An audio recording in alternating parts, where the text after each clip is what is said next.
If you think betrayal sounds loud, you've never heard the silence that hits after you catch your wife in your own bed with the man who stood next to you at your wedding. That's what I remember most. Not screaming, not crying, not even the sound of the bedroom door slamming against the wall when I pushed it open. Just silence. The kind that makes your whole life feel like it's been unplugged in a single second. I used to think the worst moment of my marriage would be some huge fight, some ugly night where too much got said and neither of us could take it back. I never imagined the real ending would come on my wedding anniversary, in the middle of the day, with sunlight on the dresser, clean laundry folded in the basket, and my best friend half under my sheets looking at me like he'd seen a ghost. My name is Nolan Avery. My wife was Vanessa. And the man in our bed that afternoon was Chase Whitaker. The same Chase who stood beside me at the altar 7 years earlier, smiling for pictures, raising a champagne glass, and telling everybody in the room that if anyone deserved loyalty, it was me. Funny how life works. The man who toasted my marriage helped destroy it. And the woman who swore before God, both our families, and every friend we had that she'd never betray me, did it on the one day that was supposed to belong to us. What happened after that wasn't loud. It wasn't dramatic in the way people expect. There were no punches, no lamps thrown, no police, no scene in the yard with neighbors watching through blinds. What happened was quieter, cleaner, and, in the end, a whole lot harder for them to survive.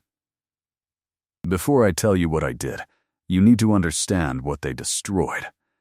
Because people hear stories like this and think there had to be signs everywhere. They think maybe the marriage was already dead. Maybe we were miserable. Maybe this kind of thing only happens when two people have already stopped loving each other. That wasn't us. Or at least, I didn't think it was. Vanessa and I had the kind of marriage nobody writes movies about, because from the outside it looked too normal to be dramatic. We lived outside Columbus in a 2-story brick house with a cracked driveway and a porch light that only worked when you jiggled the switch. We had an old golden retriever for 5 years until he passed, and for months after, I still caught her standing at the back door like she expected him to come scratching at it. She drank coffee, too hot and too fast. I liked mine black, and forgot it half the time until it went cold. She folded fitted sheets like it was some kind of black magic. I handled bills, gutters, snow, and anything in the house that needed a ladder. That was our life. Nothing flashy. Just built. I met her when I was 29. She was sitting alone at a restaurant bar on a Thursday night, waiting for a friend who ended up canceling. I asked if the seat next to her was taken. She told me that depended on whether I was annoying. I said, not until at least the second conversation. She laughed, and that was it. 3 hours later, the place was closing, and I still didn't want to go home. Vanessa had this way of making you feel like your words landed somewhere. She listened with her whole face. She remembered little things. She'd ask about my mother by name. She'd remember how I liked my burger, what kind of music I played when I was stressed, how I always got quiet around Father's Day because my dad left when I was a kid and I never got over it as much as I pretended. She made me feel seen. And for a man like me, that mattered more than I knew how to explain. Chase had been in my life even longer. We met in college. He was one of those guys who could walk into a room and in 10 minutes, everybody knew his name. Loud, funny, easy with people. I was never like that. I've always been the guy who stands a little to the side, pays attention, shows up, follows through. Chase used to joke that I was the kind of man women marry after they finally get tired of excitement. When I introduced him to Vanessa, they got along immediately. At the time, I thought that was a gift. My best friend liked my future wife. My future wife liked my best friend. The three of us fell into an easy rhythm. Backyard cookouts, football Sundays, random takeout nights, group texts. Chase was there when I proposed. He was there when we bought the house. He was there at our wedding, standing a few feet from me in a dark suit, smiling like a brother. I still remember part of his best man speech. He raised his glass and said, "Nolan spent half his life looking for home. Somehow, he found it in another person." People clapped. Vanessa cried. I squeezed her hand under the table. She squeezed back. For a long time, that memory hurt more than the affair did. Not because it was beautiful. Because it was real. At least for me. The thing about betrayal is that it doesn't usually kick the front door down. It slips in wearing normal clothes. It sits at your kitchen table. It laughs at your jokes. It explains itself just well enough that you feel stupid for asking questions. The first change was so small I almost missed it. Vanessa started putting her phone face down. That was it. Not a lipstick stain. Not some late-night disappearing act. Just her phone, always face down on the counter, face down on the couch cushion, face down beside the bed. The first time I noticed it, I teased her. "What are you hiding, state secrets?" She smiled without looking up. "No, just work stuff. I'm tired of seeing notifications every 5 minutes." That made sense. She worked at a dental office, where the manager treated every canceled appointment like a 5-alarm emergency. I let it go. Then there were the other little things. Longer showers, more errands, new gym leggings, even though she used to complain that the gym after work was crowded and miserable. A sudden need for space that always sounded healthier than it felt. Chase started coming by more too. At first I figured he was lonely. He'd gone through a breakup, and I thought he just didn't want to sit in his apartment by himself. A couple of times I came home, and his truck was already in the driveway. Vanessa would say he was in the neighborhood, or he just needed to vent, and I didn't think anything of it. Why would I? That was my wife. That was my best friend. If I had to pick the 2 people on earth I trusted most at the time, it would have been them. That's what made what happened so evil. It wasn't just cheating. It was treason by the 2 people who knew exactly how much trust I'd handed them. I remember one night in particular. I came home from work early because a delivery got delayed, and when I walked into the kitchen, Vanessa and Chase were leaning over her phone, laughing at something. Again, not scandalous, not touching, nothing I could have pointed to, but both of them stepped apart a little too fast when they saw me. Just enough to register. Just enough to make my stomach tighten for half a second. Vanessa smiled. "You're home early." Chase clapped me on the shoulder and said, "There he is." I smiled back. That's the part nobody talks about. How betrayal makes you perform normalcy inside your own suspicion. How you smile in your own kitchen because the alternative would require admitting something you're not ready to believe. A few weeks later, I finally said something. Not an accusation, just honesty. We were in bed, lights off, both staring at the ceiling. I said, "Do you ever feel like something's off with us lately?" She didn't answer right away. Then she said, "What do you mean?" "I don't know," I said. "Just distance. Like you're here, but not really here." She let out this tired little sigh that made me feel ridiculous before she even said the words. "Nolan, you've been stressed. I think you're projecting." Projecting. I remember staring into the dark after that, hearing the air vent hum, feeling embarrassed for bringing it up. I said, "I'm not trying to start a fight. I just miss you." Her voice got colder. "There's nothing wrong with us. You're creating problems that don't exist." And because I loved her, because I trusted her, because I wanted peace more than I wanted to be right, I apologized. I apologized for noticing my own marriage slipping through my hands. That's what gaslighting does.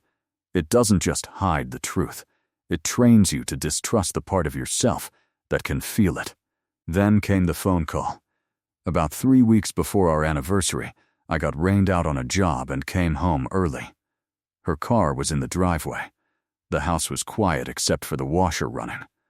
I walked in and heard her voice from the laundry room, low and urgent. "No, not today," she whispered. "He's home." I stopped cold. There was a pause, then she said, even lower, "I said I'll figure it out." I walked toward the room, and when she saw me in the doorway, her face changed so fast it looked painful. "Who was that?" I asked. She held up the phone too quickly. "My sister." Vanessa didn't have a sister. She had a cousin she was close to, sure, but in 7 years she had never once called her my sister. That should have been the moment I blew everything apart. It should have been. Instead, I nodded, because hope can make a fool out of any man, especially a loyal one. Then, our anniversary came. 7 years. That morning she kissed me on the cheek in the kitchen while I was looking for my keys. She smelled like shampoo and the vanilla lotion she always used after a shower. She wrapped her arms around me from behind and said, "Don't work too late tonight." I smiled and said I won't. She said, "Good. I want you all to myself." I can still hear it. That line. That exact line. There are some lies so clean they should count as violence. I had dinner reservations at Belmere, this steakhouse downtown she loved, but we only went to for big occasions because the place was expensive enough to make water feel formal. I'd bought her a bracelet the week before. Nothing huge, just elegant. Silver, simple, the kind of thing she used to love because it looked timeless. I'd even written her a letter, 3 pages. Real words. I told her I knew marriage had hard seasons. I told her I still believed in us. I told her whatever distance had grown between us, I was still here, still willing to do the work, still choosing her. That letter was in my coat pocket the afternoon I found her. Sometimes I think the cruelest part of that whole day is that 5 minutes before everything ended, I was still carrying proof of how sincerely I loved her. Around lunchtime, I realized I'd left the bracelet box at home in the closet. I figured I'd swing by and grab it before heading back out. It wasn't some big decision. It was just one of those tiny, ordinary choices that split a life in half without warning. I drove home thinking about flowers, whether I should get white roses or the peonies she liked, whether the tie I'd picked looked too formal, whether she'd laugh when she opened the letter because I almost never wrote things by hand. When I pulled into the driveway, Chase's truck was there. I remember just sitting behind the wheel for a second, staring at it. There was a reasonable explanation. There had to be. He came by all the time. Maybe he needed something. Maybe he was helping her move patio furniture.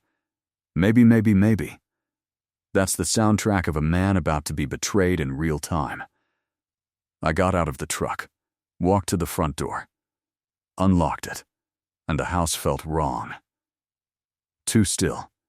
No TV, no music, no footsteps, just the hum of the air conditioner and this strange pressure in the air, like the whole place was holding its breath. Then I heard it, a muffled laugh, a rustle, movement down the hall. My entire body knew before my mind let itself catch up. I stood there with my keys still in my hand, staring at Chase's boots by the entry rug, and I swear for one insane second I thought if I just turned around and left, none of it would become real. As long as I didn't see it, maybe I could still be the version of myself who believed in my own marriage. But denial only protects you until the door opens. Their bedroom door, my bedroom door, was half closed. I walked to it slowly. I can still remember the pattern of sunlight on the hardwood floor, the way one of Vanessa's shoes was tipped on its side in the hallway, the sound of my own breathing getting shallower and shallower. Then I pushed the door open. I'm not going to drag that moment out with details it doesn't deserve. I saw enough. More than enough. Vanessa yanked the sheet to her chest. Chase twisted around so fast he almost fell off the bed. The room smelled like sweat and perfume and everything rotten I hadn't wanted to name. Our wedding photo was still on the nightstand. That's the part I always come back to. The picture of us smiling in formal clothes, sitting 3 feet away from the filth they were doing. Vanessa said my name first. Nolan. Just that, like my name itself might fix the room. Chase opened his mouth, closed it, then tried again. Man. I held up a hand. Silence. Nobody moved. Nobody breathed right. I looked from him to her, and back again, and what shocked me most wasn't rage. It was how fast love can leave the body when it sees something it can't survive. I asked one question. How long? Neither of them answered. Vanessa started crying immediately, but there was something off about it. Not heartbreak. Not remorse. Panic, the kind of crying people do when consequences walk into the room ahead of schedule. Nolan, please, she said. Please, it's not. Don't. That was all I said. Just that. Chase tried his turn. I can explain. I actually laughed. Not because anything was funny. Because that sentence was so insulting it hit my nervous system wrong. No. I said. You really can't. Vanessa slid off the bed, clutching the sheet to herself, taking half a step toward me like being physically closer would somehow make this less disgusting. I'm sorry, she whispered. I'm so sorry. Was this the first time? She didn't answer fast enough. That was my answer. I nodded once. Get dressed, I said to Chase, and get out of my house. He hesitated. Maybe he was waiting for me to swing. Maybe he thought there was still some version of this where we had a man-to-man conversation on the lawn, and he got to cry about how messed up he was, and how it just happened, and how he never meant for it to go this far. I took one step toward him. That was enough. He scrambled for his clothes and got out. I heard him moving down the hall. Heard the front door open. Heard it shut. Then it was just me and my wife, and the truth neither of us could unknow. Vanessa sat on the edge of the bed with the sheet wrapped around her, shoulders shaking. I never meant to hurt you, she said. It's amazing how people can say something that stupid with a straight face. You didn't mean to hurt me? I said quietly. Then what exactly did you think this was going to do? She covered her face and cried harder. It just happened. And right there, in that bedroom, on our anniversary, with our wedding photo still on the nightstand, I stopped loving her. Not because I saw them, because she lied to me one last time as if I was still dumb enough to help her carry it. Affairs do not just happen. They are built. They are text by text, lie by lie, choice by choice. They are private jokes and hidden conversations, and little betrayals rehearsed so many times that the final act looks accidental. I sat down in the chair by the window because my legs suddenly felt weak. How long? I asked again. She stared at the floor. A few months. I looked at her and felt something inside me go cold enough to preserve. A few months, I repeated. It wasn't supposed to become this, she whispered. I shook my head slowly. How many people know? She looked up. What? How many people know, Vanessa? No one, but she answered too quickly. Then her face changed, just slightly. Enough. Someone knew. A friend. Maybe more than one. Somebody had probably been sitting across from me at dinner, nodding along while I talked about anniversary plans, already aware that my marriage was being gutted behind my back. That hurt almost worse than the cheating. Humiliation has a crowd even when heartbreak doesn't. I took off my wedding ring. My hand was shaking so badly it scraped against my knuckle. I set it on the dresser beneath our wedding picture. I want you out of the house before I get back. She looked up like I'd slapped her. Where am I supposed to go? I stared at her. And for the first time that day, I said exactly what I meant. I don't care. Then, I walked out. I don't remember much of the drive after that, just fragments. Traffic lights. My phone vibrating over and over in the cup holder. My hands gripping the wheel so hard they ached. I ended up parked outside a grocery store 20 miles away because it was the first place I could stop without putting the truck into a ditch. That's where it hit me. I put my forehead against the steering wheel and came apart in a parking lot full of strangers, buying bread and milk and cat food, while my whole life bled out behind the windshield. I cried so hard, I couldn't catch my breath. Not loud, not dramatic, just the kind of grief that folds a grown man in half because there is nowhere else for it to go. Then, I did the first thing that saved me. I didn't call a friend. I didn't call Chase. I didn't call Vanessa's mother. I called a lawyer. Her name was Elise Warren. She'd helped my company with a contract dispute the year before.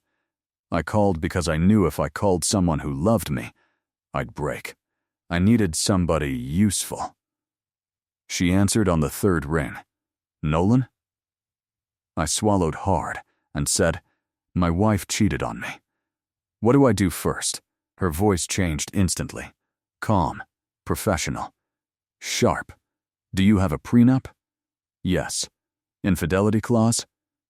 "Yes." "Good. Listen carefully. That call changed everything. By the time the sun started going down, I had done more damage with a legal pad and a steady voice than I ever could have done with my fists. Elise told me exactly what to do. Document the timeline. Save every message. Pull the camera footage from the doorbell and driveway. Move funds carefully and legally. Lock down my business accounts. Photograph anything that might matter later.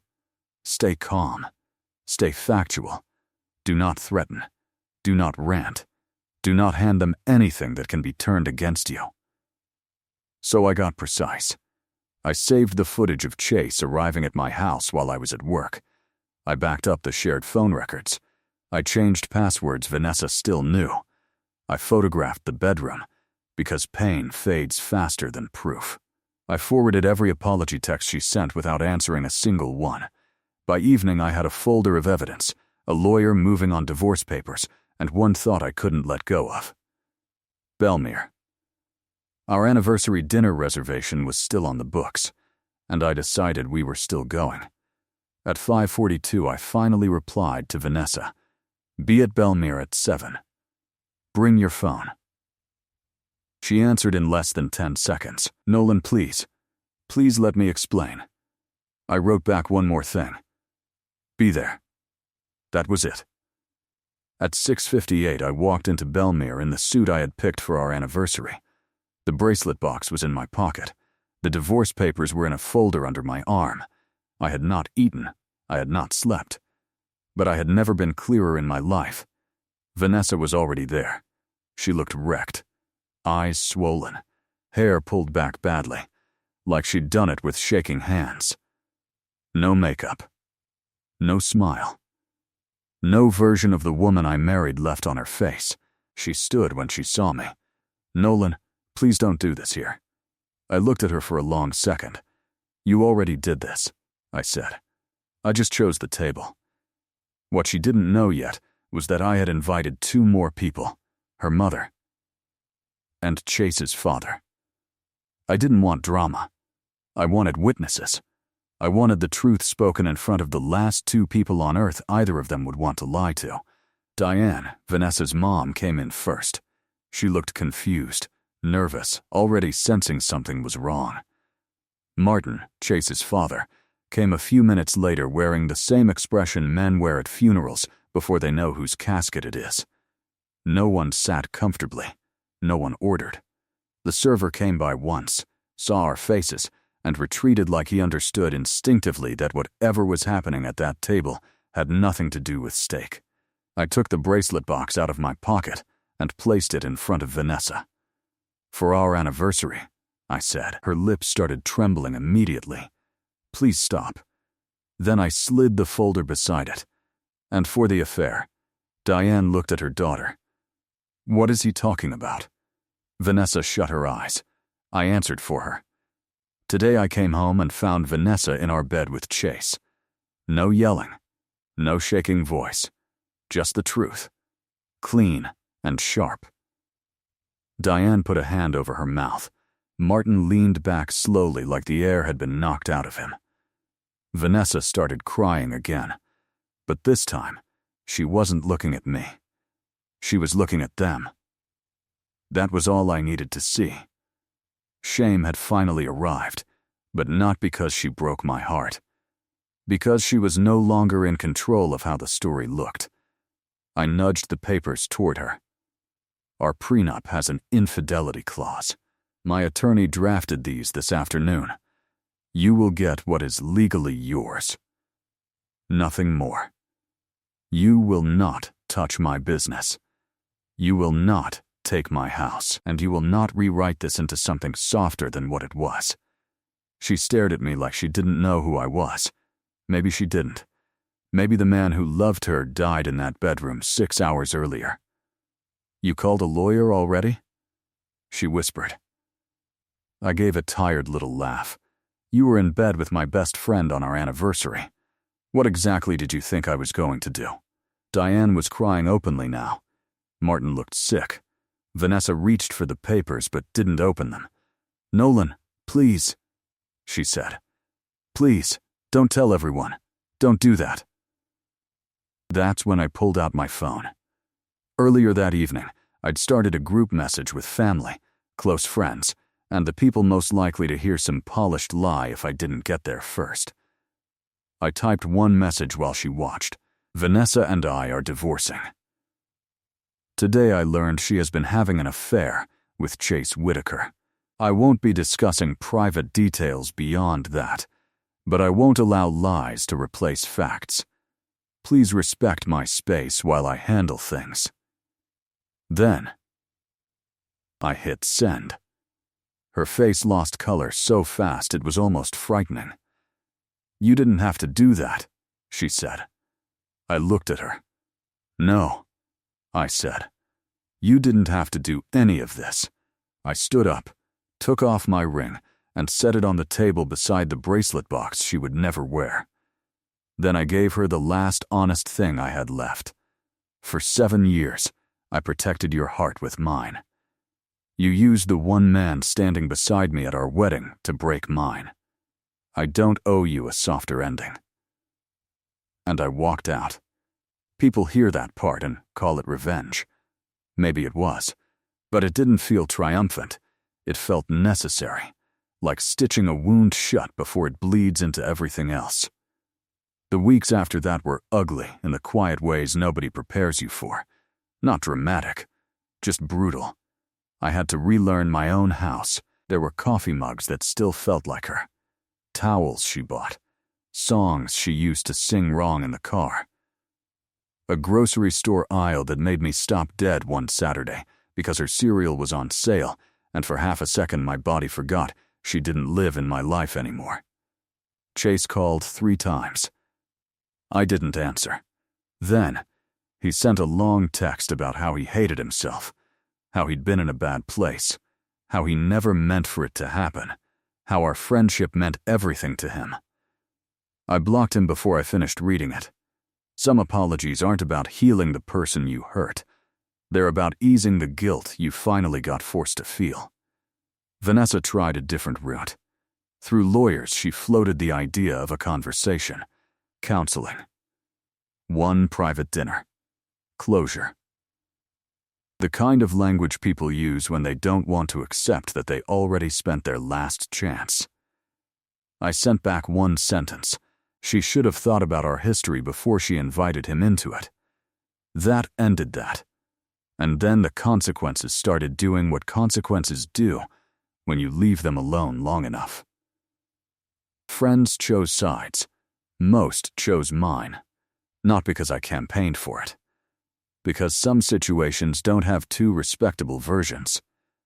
Diane told Vanessa she loved her, but she would not lie for her. Martin called me one night, voice shaking, and said, I am ashamed of my son. I didn't know what to say to that. There are some griefs too old for language. A few months later, I heard through mutual friends that Vanessa and Chase had tried to make a real relationship out of the affair. Of course they did. People who burn their lives down always want the fire to mean something. They need the wreckage to become romance. Otherwise, all they're left with is their own weakness. It lasted 11 weeks. Then, he cheated on her too. When I heard that, I didn't smile. I didn't celebrate. I just sat there with a cup of coffee in my kitchen and stared out the window at the frost on the grass and thought, of course he did. Because betrayal doesn't become loyalty just because it changes addresses. A few days after that, Vanessa left me a voicemail. I almost deleted it without listening, but curiosity is a stubborn thing. Her voice sounded smaller than I'd ever heard it. She said, I know I have no right to ask anything from you. I know that. But I need you to know losing you was the biggest mistake of my life. What we had was real. You were real. And I was selfish and stupid, and I threw away the only person who ever truly loved me. I listened all the way through. Then, I deleted it. Not because it meant nothing. Because it meant something too late. That's a lesson nobody teaches you when you're younger. Timing is part of truth. Some apologies arrive after the funeral.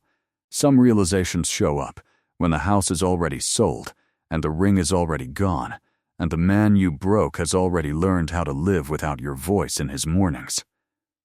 About a year later, on what would have been our 8th anniversary, I got in my truck and drove with no real destination, no reservation, no flowers, no speech in my head. I ended up outside the city near a gas station off a 2-lane road. I bought burnt coffee and a bag of pretzels, stood beside my truck, and watched the sun go down over a field I'd never seen before. And somewhere in that ordinary little nowhere, it hit me. I didn't feel like the man who got cheated on anymore. I didn't feel like the husband who got humiliated. I didn't feel like the fool in the doorway, or the man in the parking lot, or the guy clutching divorce papers at an anniversary dinner. I just felt like me. Whole. Quiet. Free. That was the payoff. Not exposing them. Not the divorce. Not seeing their affair collapse under the weight of its own dishonesty. The real payoff was reaching a day where their choices no longer got to define the shape of my life. People think revenge is watching the people who hurt you suffer. Sometimes it is. But the deeper revenge, the one that lasts, is becoming unreachable to the damage they thought would own you forever. Vanessa and Chase didn't just betray me.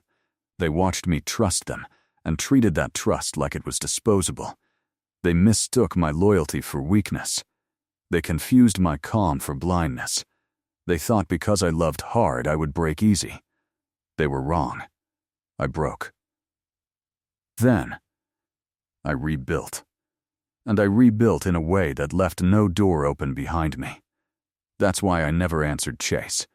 That's why I never took Vanessa back for a conversation. That's why I never sat across from either of them, trying to help them understand what they'd done.